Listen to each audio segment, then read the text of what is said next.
Sinisipon si Coach Eric Spoelstra na high blood dito sa game na to. Present sa arena ang retirado na si Allen Iverson. Napahype ang crowd ng Sixers. Napasigaw na lang si BJHCom kay Kyle Lowry.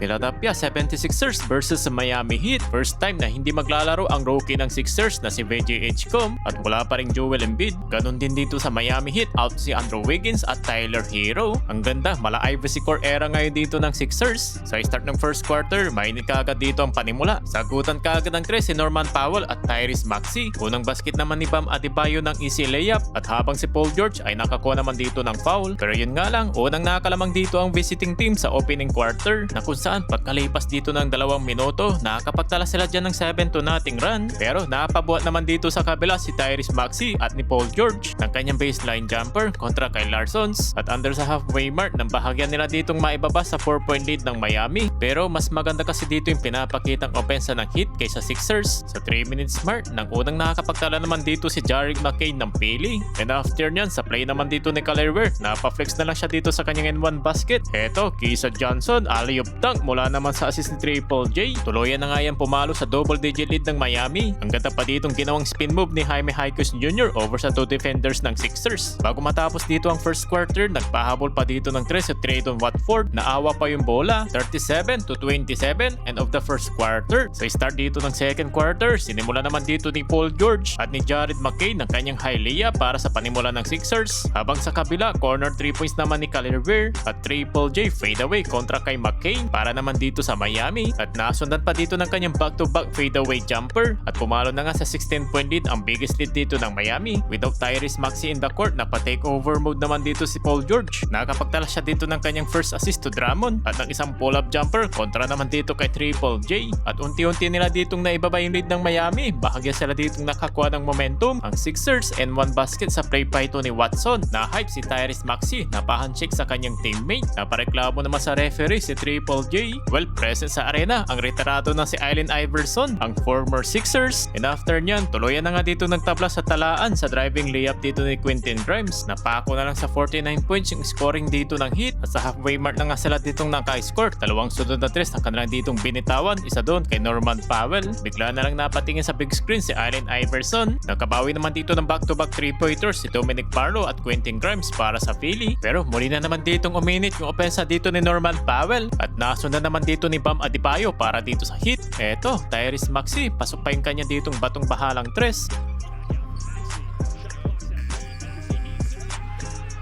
Taas kamay, sabay tila ang rookie. May double digit scoring na rin dito si Tyrese. Nakakuha pa dito ng steal si Justin Edwards at nagresulta yan sa wide open look corner 3 ni Tyrese Maxey. Napahype ang crowd ng Sixers. Kaya si BJHCom, nasigawan niya pa dito si Kyle Lowry at wala na nga ditong 1 minuto. Tuluyan na nga dito nagtabla yung talaan sa 3 points dito ni Jared McCain. Kaso nga lang, na-foul naman niya dito si Norman Powell mula naman sa 3-point line. Natapos dito ang second half ng lamang pa rin dito Miami 71-67. Sa third quarter, sinimula naman dito ni Kyle Lowry, napasabay pa dito yung 2 defenders ng Sixers at dito na pa timeout ang home team nang dahil naibalik dito ng Miami yung kanilang double digit lead. Masyadong seryoso si Coach Eric, sinisipon yata after dito ng timeout na kung saan naging problema dito si Bam Adebayo. Siya naman yung napatake over dito ng opensa ng Miami. Kaya naman muling tumawag dito ng timeout si Nick Nurse. After naman dito ng timeout, ang Sixers naman dito ang nakakuha ng momentum. Kumana dito ng tag-iisang 3 si Jared McCain at Tyrese Maxey. Si Coach Spoelstra naman dito napa-timeout. After dito ng timeout, nagpatuloy pa rin dito yung magandang opensa ng Philly at baba na lang sa 3 yung kalamangan dito ng visiting team. Yun nga lang, nakapukol naman dito ng 3 si Fontecchio. Offensive foul naman ang naitawag dito kay Triple J. And after nyan, na-traveling pa dito sa play na to.